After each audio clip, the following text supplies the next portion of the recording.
What's going on, guys, and welcome back to another FPL video on the channel. And today we're going to be looking at some of my transfer plans for game week 10. But of course, before we do get into that, let's have a quick review of how we performed in game week 9. So as you guys can see, we managed to get 63 points in game week 9, which meant I got a small green arrow from around 1.5 million up to 1.4 million, so which I'm really happy about, because we finally did get a green arrow, of course. So I do hope this is the start of a good run, and I do hope from this point onwards we can continue to get green arrows. But look, I'm not going to spend a lot of time talking about game week 9 because I did just upload my reaction video to game week 9. So if you want to see that, go check it out. I'll leave a link down below in the description. But look, with that being said, guys, it is now time to look forward and yeah, have a look at my game week 10 transfer plans. All right, guys, so as you can see on your screens right now, this is a move that I really want to make for game week 10, taking out Dominic Calvert-Lewin and bringing in Strand Larsen. Guys, look, I explained it yesterday in my reaction video. I've just had enough of Dominic Calvert-Lewin. He is simply not good enough, and I don't want to own this man anymore. I know he's playing against Southampton away from home next, and it is a good fixture on paper, but Dominic Calvert-Lewin just isn't good, right? It's simple as that. He's a poor finisher, he's a poor player, and a very bad FPL asset. And like I said, this man has been stinking up my team for far too long now. So I really do want to make the move and just jump off Calvert-Lewin now, because I'm tired of this guy, right? And I really do want to go to Strand Larsen because I think it's a good entry point to bring him in now for game week 10, because the fixtures are really good, starting off with Crystal Palace at home. As you guys can see, it's a really good fixture for Wolves and Strand Larsen. Then after that is Southampton at home, again another great fixture. Then Fulham away, then Bournemouth at home, then Everton away, West Ham away, Ipswich at home, Leicester away. Guys, you can see here the long-term fixtures all the way from game week 10 up until game week 17 is really good for Wolves. So that's why I do like Larsen as an option. I think he can be a really good pick at his price point. 5.5 million is really nice. His ownership is still relatively low as well, so he's a massive differential at 1.6% ownership. And look, so far he does have 3 goals in 9 games, right? And I think that's a pretty decent return considering sort of the tough fixture on that Wolves have had, right? They've played some really tough games, you know, Arsenal away, Chelsea at home, Villa away, Liverpool at home, Man City at home. You know, there's some really tough games for Wolves. So yeah, I do think, you know, with the good fixtures coming up, I do like Larsen as an option. Of course, there is also the likes of Matheus Cunha, who is a really nice option, but he is costing 6.5 million, and I do think that's a bit too expensive for me, as I need sort of a more cheaper asset around 5.5 million. Of course, Matheus Cunha, he's on penalties as well for Wolves, and you know, one of their best attacking players, so he is a good option, but I don't think I will be going for him. There is also, you know, the likes of Chris Wood, you know, the man in form right now, but I'll be honest, guys, I don't think I'll go to Chris Wood. I think, look, the short-term fixtures are certainly there for Nottingham Forest, but for me, I just feel like the ship has sailed,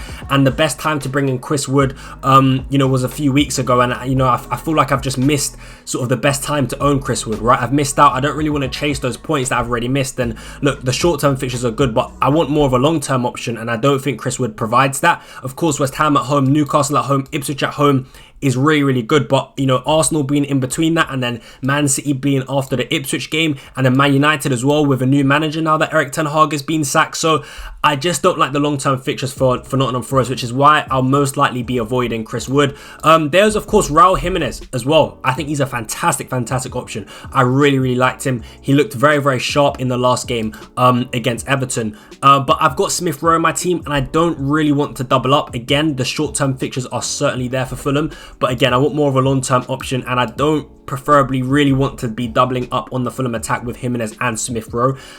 So I'll just leave Smith Rowe in my team and go elsewhere with Strand Larsen, to be honest. That is my thinking. I do like Danny Welbeck as well, but I think, again, this is of course not really the time to be bringing in Danny Welbeck, playing against Liverpool away from home, and then City at home in the next game. So yeah, for me, out of all the options, I do feel like Strand Larsen is the best one to have. I really do. So I think I'll be going for him instead of Dominic Calvert-Lewin. Alright guys, so as you can see, we are now on planfpl.com, and we're going to have a look at what the plan is for future game weeks. And of course, we'll start off by taking out Dominic Calvert-Lewin, which is the plan for game week 10, and then bringing in Strand Larsen. That is then how the team would look for game week 10, which isn't too bad at all. I'd most likely be captaining Mohamed Salah as well. But yeah, the team looks in a pretty good place for game week 10, right? So in game week 11, the plan would just be to roll. At this point, we still do have Phil Foden in the team, which definitely could be a problem if his minutes aren't secured, right? He did start the last game against Southampton, but we never know. He might not even start in the next game against Bournemouth. He might not even start in the game after that in game week 11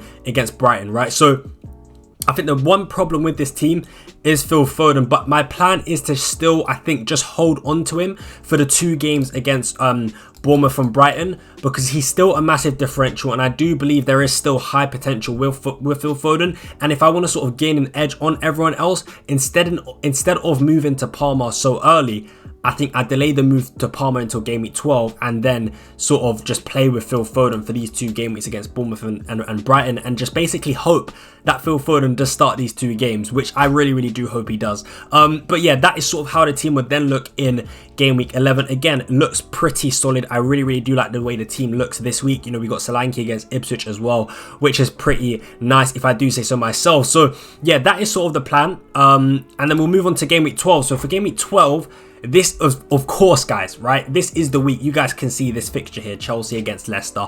This is what we're working towards, bringing in the man himself, Cole Palmer. So this is what we do for game week 12, right? Take out Phil Foden, bring in Cole Palmer, of course, for that game against Leicester away from home, and then we move off Dominic Solanke, take him out for Danny Welbeck. Of course, look, it could be João Pedro as well. If João Pedro is fit, then I'd move to João Pedro. But for now, with João Pedro still being out and uncertainty around when he's coming back, we'll just say that we'll put in Danny Welbeck in for game week 12. And he's got a really good fixture run from game week 12 onwards. You know, Bournemouth, Southampton, Fulham, Leicester, Palace, West Ham, Brentford. So a really good fixture run there for Danny Welbeck, and a really good entry point, in my opinion, to get Danny Welbeck with Bournemouth away. So I'd have 2 free transfers at this point, and of course then we bring in Cole Palmer, and this is the structure that I want and love. As you guys can see, in my opinion, we've got the 3 best assets in the game: Haaland, Salah and Cole Palmer, all in one team. That's what I really want as a set and forget throughout the entire season.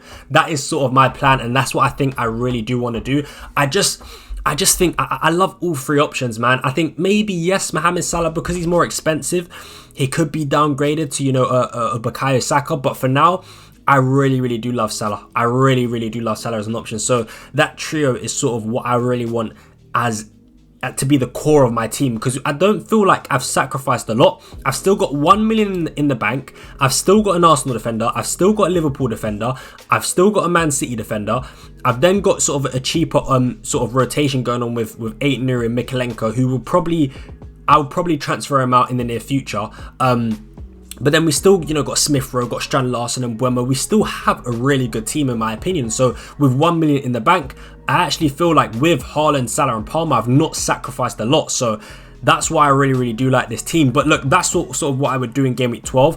And in game week 13, I think this is the point where I just move off Mykolenko to a 4 million defender, free up some more money, because I just feel like Mykolenko is just sitting on my bench, and I'm not really sort of getting any use of Mykolenko, and the fixtures also do take a turn, right? In the, you know, Man United away, Wolves, and then Liverpool, Arsenal, Chelsea, Man City. It's crazy, right? There's no point Mykolenko being in my team at this point. So I would then want to take Mykolenko out for a 4 million defender. It could be Van den Berg. If Van den Berg does go up in price, then it will just be any other £4 million defender, probably from Southampton, unfortunately. But if let's just say if Van den Berg hasn't gone up in price, then I could also then bring in Van den Berg to the starting 11 for game week 13 against Leicester at home, and then this is sort of how the team would look for game week 13. I could also start dibbling against Brighton, but I'm not too sure if I'll do that. But that's sort of how the team will look for game week 13, which probably isn't the best because Man City are playing against Liverpool, but I do think there'll be goals in that game, right, for both teams. So I think Haaland and Salah are still good picks for that game. It's just a bit unfortunate that I've got Konate in the side. But overall, again, I like the team. I like the front 3, I like the midfield 4, and I like the back line. Maybe not for this week, the back line isn't so strong, but in terms of just the bigger picture and for the future, I really do like it. So in game week 14, I feel like game week 14, guys, could this be a point to possibly move off Brian and Buemo? I'm not too sure. I mean, look, the fixtures do sort of take a turn here. Villa away, Newcastle at home. I think Newcastle are really poor this season, so I actually consider that a good fixture for Mbeumo. But Villa away is tough. Chelsea away is tough. Nottingham Forest have a really good defence. Brighton away is a good fixture, I think. And then Arsenal is tough. I feel like this could be a point to possibly get rid of Brian Mbeumo and then maybe jump onto someone like Gerard Bowen here, who has brilliant fixtures. Leicester away, Wolves at home, Bournemouth away, Brighton at home, Southampton away. As much as I don't want to do it, I feel like taking out Brian Mbeumo here for someone like Gerard Bowen could be the play. It could be the play, guys. I'm going to be honest. But then this is how the team would look for game week 14 if I was to do a move like that.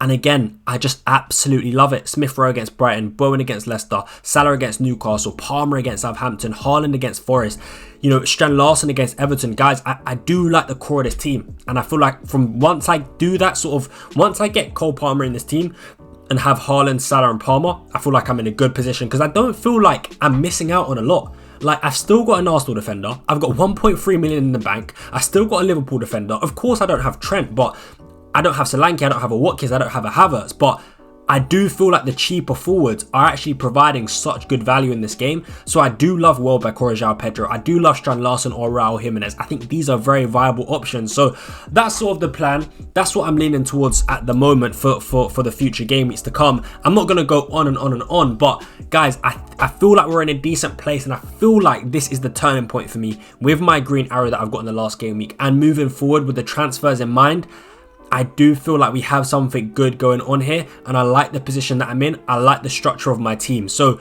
yeah, it's going to be an interesting few weeks for sure. It is definitely going to be an interesting few weeks, but I'm going to leave it there. That is going to be the end of the video, guys. I really do hope you did enjoy the video, and if you did, make sure you do smash a big thumbs up. Subscribe to the channel if you haven't already. Turn on post notifications as well, guys, and just follow me on Twitter, Instagram, TikTok, all of that good stuff. But look, I hope you did enjoy the video, and with that being said, guys, I'll catch you in the next one.